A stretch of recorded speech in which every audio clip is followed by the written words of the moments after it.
अपने स्वाभिमान के चलते छत्रपति शिवाजी महाराज के एक खत को पढ़कर अपने 6 सरदारों के साथ 17,000 मुगलों पर धावा बोलने वाले कुर्तोजी गुजर यानी प्रतापराव गुजर 1674 में मराठा सेना के सरसेनापति प्रतापराव गुजर को आदिलशाही जनरल बहलोल खान और उसकी सेना को अपनी सीमा से पीछे धकेलने के लिए भेजा गया था। गद्दार बहलोल खान को शिवाजी महाराज ने जान से मारने का हुक्म दिया था। प्रतापराव ने अपनी चतुराई से अचानक से नेसारी गांव में बहलोल खान के सेना को घेर लिया। जहां से बहलोल खान की सेना को पानी मिल रहा था, उसी झील को प्रतापराव ने अपने कब्जे में ले लिया, जिससे कि दुश्मन को पानी मिलना बंद हो गया। पानी की कमी के चलते बहलोल खान युद्ध में हार गए और प्रतापराव ने उसे अपने कब्जे में ले लिया। शिवाजी महाराज के आदेश के बावजूद प्रतापराव ने बहलोल खान को बिना सजा दिए छोड़ दिया। बहलोल खान जैसे जहरीले सांप ने अपनी जान वहां से बचा ली और उसे जिंदा छोड़ने की ये गलती प्रतापराव को बहुत भारी पड़ने वाली थी। इस वाकये की जानकारी जब राजे छत्रपति शिवाजी महाराज को पड़ी,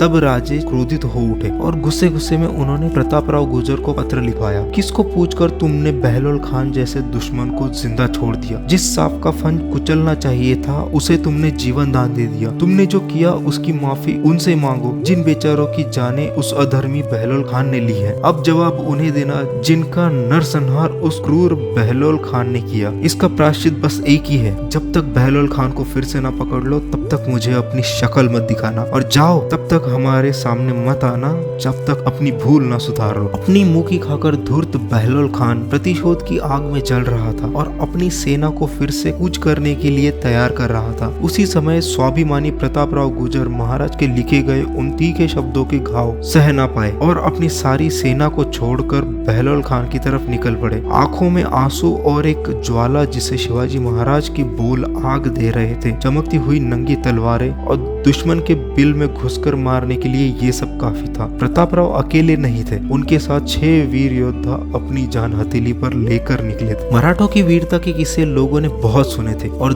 देखे थे, लेकिन प्रतापराव गुजर और उनके 6 साथी जो करने जा रहे थे उसका अंदाजा किसी को नहीं था। 7 वीरों के सिर पर अब खून सवार था। 7 मावड़े अब रुद्र बन चुके थे और एक साथ बहलोल खान की 17,000 से भी बड़ी सेना में एक आंधी की तरह घुस गए। उनकी चमकती तलवारें मानो हवा से बातें कर रही थी। भगवान परशुराम के क्रोध के समान ही 7 ने अपना क्रोध उन सैनिकों पर निकालना शुरू कर दिया। इतनी विशालकाय सेना में मानो 7 हाथी घुस गए हो और इनसे बचने के लिए सारे दुश्मन इधर उधर भागने लगे। 7 अभिमन्यु धीरे धीरे विशालकाय सेना के चक्रव्यूह में फंसे जा रहे थे। ऐसे लग रहा था कि ये 7 वीर इस सेना का खात्मा करके ही मानेंगे। प्रतापराव ने और बाकी 6 मावड़ों ने अपने अंत को पहले ही भाप लिया था। अपने राजे ने कहे हुए एक एक बोल और इनकी गलती की वजह से राजे के मन को लगी हुई चोट ध्यान में रखते हुए इन वीरों ने अपने प्राणों की आहुति देना ही सही समझा। स्वराज को बचाते बचाते और दुश्मनों को अपनी नंगी तलवारों से खत्म करते हुए वीर प्रतापराव गुजर लहूलुहान हो चुके थे। उनके शरीर का कोई हिस्सा बचा नहीं था जिसमें से